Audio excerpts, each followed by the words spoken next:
Robert A. Heinlein first opened up the world of sentient alien arachnids to us commoners in 1959 with his novel Starship Troopers, where, in the distant future, the United Citizens Federation, or the Terran Federation of Earth, launches an attack on Klendathu, the home planet of the arachnids. The world opened up to a wider audience when director Paul Verhoeven and writer Edward Neumeier adapted it into a movie of the same name in 1997.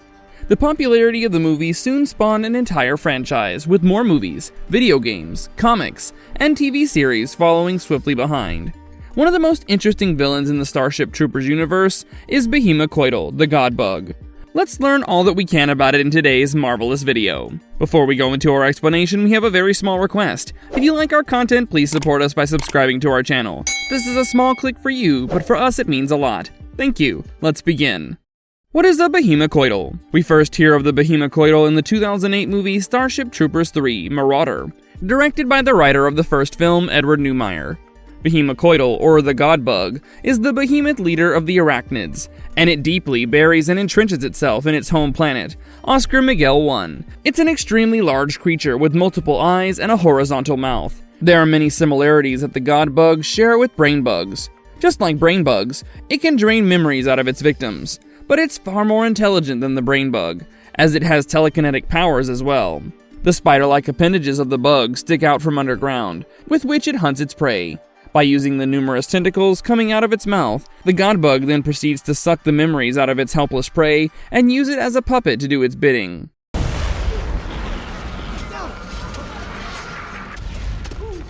Discovery after the First Bug War. The First Bug War, also known as First Interstellar War, started due to a meteor being launched onto Earth by the home planet of the arachnids, Klendathu. As the arachnids were incredibly strong on Klendathu, the forces of Earth's Federation had to retreat to minimize losses. Sky Marshal Tihat Meru, the leader of the Federation, planned to take out all the outer planets first to learn more about the arachnids. One of the planets targeted was Planet P, where the Federation hit a jackpot as they stumbled upon the Brain Bug, a bug that controlled the armies of the arachnids. Johnny Rico, a mobile infantry general in the Federation, led his force to Planet P to catch the Brain Bug. Former Drill Sergeant Zim, with his incredible skills, managed to nab the bug, and it was imprisoned in Area 6 of the Alamo Bay Detention Center on Earth, where extensive studies were conducted to find out how the bug influenced the armies. Efforts were made to discover the vulnerabilities of the arachnids through these studies. The Brain Bug was imprisoned for 11 entire years, during which it was visited by the next appointed Sky Marshal, Omar Inoki. Omar Inoki is thoroughly brainwashed by the bug, which tells him about the Godbug and somehow convinces him to switch sides. The information about the Godbug changes Omar, and he develops a veneration for it. He begins worshipping the Godbug as a deity. The Federation has speculated that the Godbug allowed the Brain Bug to be captured, as it helped it get closer to a member of the Federation. This just shows that the Godbug has great strategic intelligence and the ability to plan a complicated long con. Maybe they heard I was going to sing. Plans of the Godbug. The Godbug deploys Omar to Rokusan, an agricultural planet where Colonel Johnny Rico was stationed. Rokusan was surrounded by an electric perimeter fence, a powerful wall of electric current that would decimate any arachnid that touched it. Omar visited Rokusan under the pretense of official duty and shut down the electric system of its base. Warrior bugs immediately made use of this situation to rip off the fences and outnumber the United Citizen Federation's forces within minutes. Needless to say, Rokusan is destroyed, and Colonel Rico is blamed for the whole ordeal and condemned to death. Captain Lola Beck was tasked with taking the Sky Marshal to the secret HQ, Sanctuary, after the fall of Rokusan. While she's piloting the Geronimo, a starship, plasma comes flying out of OM-1, and they're forced to crash land on its surface. Meanwhile, Admiral Inolo Fid, who knows about the brainwashed Sky Marshal, fakes the execution of Colonel Rico so that they could unite to destroy their common enemy, the Godbug. Fid confides in Rico and General Dix Hauser that Inoki had telepathically talked to the Godbug, which he refers to as the Brain of Brains. The captured Brain Bug acted as a conduit between the Sky Marshal and the Godbug, and Omar decided to adopt the religion of the arachnids to show that he wanted to establish peace between the two species. Though his heart was in the right place, and Omar Inoki only wanted an everlasting peace treaty, he was swayed completely toward the side of the bugs. In his eagerness to please them, he sacrificed Rokusan. Fid had initially planned to ignore the distress calls from OM-1, as the death of Omar would mean that the path was clear for her to take the throne as Sky Marshal. But the problem was, he was accompanied by talented Beck, who happened to know the location of the sanctuary. This information was extremely sensitive, and not even Omar knew about it. If the brain bugs, or worse, the Godbug, got to know about it, the arachnids would easily gain the upper hand, so Rico is sent to rescue them. Back on OM1, the stranded humans are eaten one by Behemecoatyl, until finally it decides to show its face to Omar, Beck, and Holly Little, the only ones remaining, and erupts out of the ground. It initially puppets the bodies of the stranded people it killed to communicate with the survivors.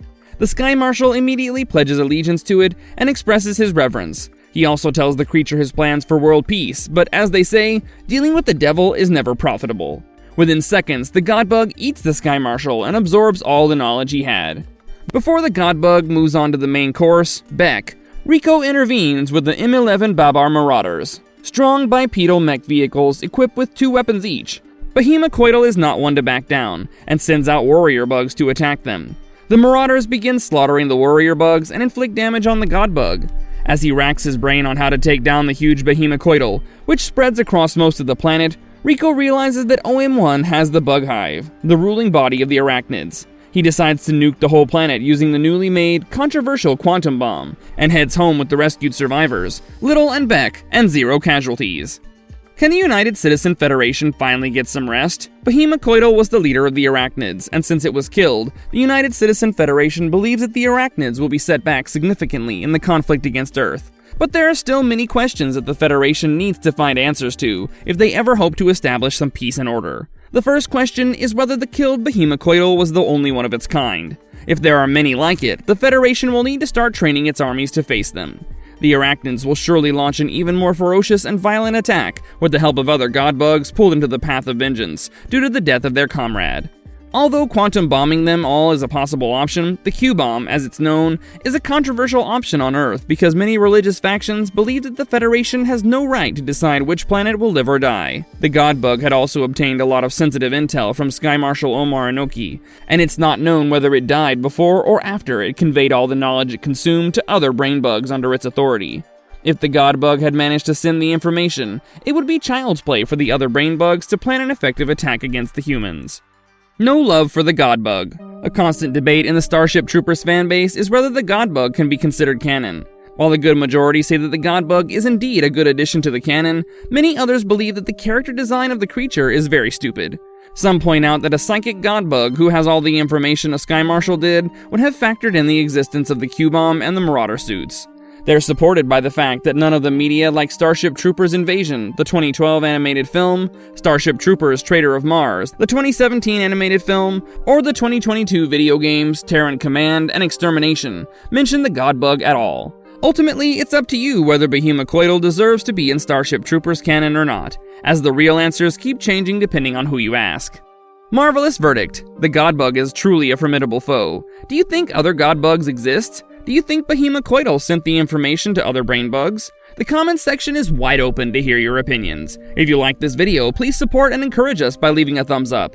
A tiny step for you, but a giant help for Marvelous videos. We'll soon be back with more awesome content, but until then, make sure to take care of yourselves. Goodbye!